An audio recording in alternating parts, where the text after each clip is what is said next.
ഒരു കാര്യം മനസ്സിലാക്കുക, ഈ സമുദായം ഈ ഘട്ടത്തിൽ പോലും ഇസ്രയേലിയുടേതാണ് നാം കുളിക്കാൻ ഉപയോഗിക്കുന്ന സോപ്പ് അമേരിക്കക്കാരൻ്റെത്, നമ്മുടെ മക്കളെ കൊന്നു തീർക്കുന്ന, നാം ഉപയോഗിക്കുന്ന ബ്രഷുകളെല്ലാം തന്നെ, നാം ഉപയോഗിക്കുന്ന പേസ്റ്റ്, കോൾഗേറ്റ് അടക്കം അത് പേസ്റ്റിന്റെ പര്യായപദമാണ്.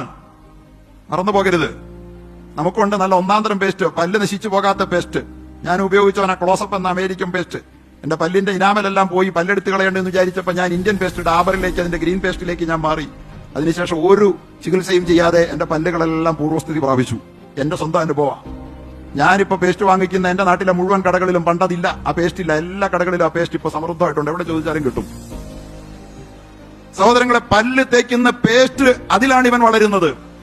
കുടിക്കുന്ന വെള്ളത്തിലാണ്. കൊക്കക്കോളയും പെപ്സിയും കുടിക്കുന്നതിൽ ഒരു കുറവും നമ്മൾ വരുത്തില്ലെന്ന് തീരുമാനിച്ച് ഇവന്റെ സാമ്പത്തിക ശേഷിയെ പരിപോഷിപ്പിച്ചുകൊണ്ട് നമ്മുടെ മക്കളെ കൊലയ്ക്ക് കൊടുക്കുന്നവരാണ് നാം ഓരോരുത്തരും. അറിയുമോ നിങ്ങൾക്ക്? ഏറ്റവും ചെറുതിലാണ് യഥാർത്ഥത്തിൽ ഇവൻ ഏറ്റവും വലിയ കൊള്ളകൾ. പെപ്സി കുടി നിർത്തിയാൽ ഒരു 10 കൊല്ലം മുമ്പ്, 15 കൊല്ലം മുമ്പ് മലയാളക്കര നിറഞ്ഞു നിന്ന ഒരു പ്രഭാഷകൻ പറഞ്ഞത് ഞാൻ കേട്ടിട്ടുണ്ട്.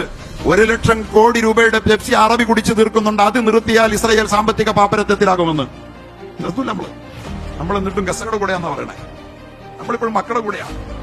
അവന്റെ പെപ്സി കുടിപ്പിച്ച് അവനെ കൊഴിപ്പിച്ചിട്ട് അവന്റെ പേസ്റ്റ് മാത്രം തെരഞ്ഞു പിടിച്ച് ഞാനെല്ലാം മാറ്റി. ഞാൻ സെലക്ട് ചെയ്ത എന്റെ സോപ്പും എന്റെ പേസ്റ്റും എന്റെ ബ്രഷും എല്ലാം നല്ല ഒന്നാം തരമുണ്ട് ഇന്ത്യൻ. ഞാൻ വേണമെങ്കിൽ ലിസ്റ്റ് വായിച്ചു തരാം. നല്ല സാധനം ഉണ്ട്, ഇല്ലെന്ന് നമ്മൾ വിചാരിച്ചിരുന്നേ. പക്ഷെ അതേ നമ്മൾ ഉപയോഗിക്കും. നമ്മളെ കൊലയ്ക്ക് കൊടുത്ത് നമ്മെ ജീവിക്കാൻ അനുവദിക്കില്ല. ശ്വാസം മുട്ടിച്ച് ഗസ സിറ്റിയിൽ ഇരച്ചു കയറുകയാണ്. ദശലക്ഷങ്ങൾ എങ്ങോട്ട് പോകും? പോകുന്നവരുടെ തലയ്ക്ക് മുകളിൽ ബോംബെറിയുന്ന ഈ പിശാചുക്കൾ, അവരെ പരിരക്ഷിക്കുന്നവർ നമ്മുടെ രാഷ്ട്ര നേതാക്കന്മാരാണ്. നാം ഓരോരുത്തരുമാണ്. ഇനിയും ഇസ്രയേലിന് എന്റെ വശത്ത് നിന്ന് അമേരിക്കയ്ക്ക്, അമേരിക്കൻ ഉൽപ്പന്നങ്ങൾക്ക്, അമേരിക്കയുടെ ഒരു ഉൽപ്പന്നം വാങ്ങിയില്ലെങ്കിൽ അവന് പിടിച്ചു നിൽക്കാതാകുമെന്നുള്ളതിന്റെ തെളിവല്ലേ ഇന്ത്യയെ അവൻ ഭീഷണിപ്പെടുത്തുന്നത്.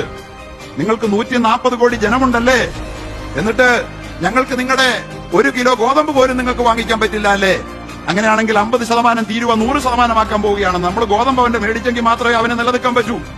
നമ്മളവന്റെ വെള്ളം കുടിച്ചാലേ അവന് ജീവിക്കാൻ പറ്റൂ. അവന്റെ പേസ്റ്റ് വാങ്ങി, അവന്റെ ബ്രഷ് വാങ്ങി പല്ല് തേച്ചെങ്കിലേ നമുക്ക് ജീവിക്കാൻ പറ്റൂ. അവന്റെ സോപ്പ് കൊണ്ട് നമ്മൾ കുളിച്ചാലേ ജീവിക്കാൻ പറ്റൂ. അവൻ നമ്മളിൽ നിന്ന് പണം പിടുങ്ങുന്നത് നമ്മുടെ ദൈനംദിന കൃത്യങ്ങളിൽ നാം ഉപയോഗിക്കുന്ന ഈ വസ്തുക്കളിൽ നിന്നാണ്.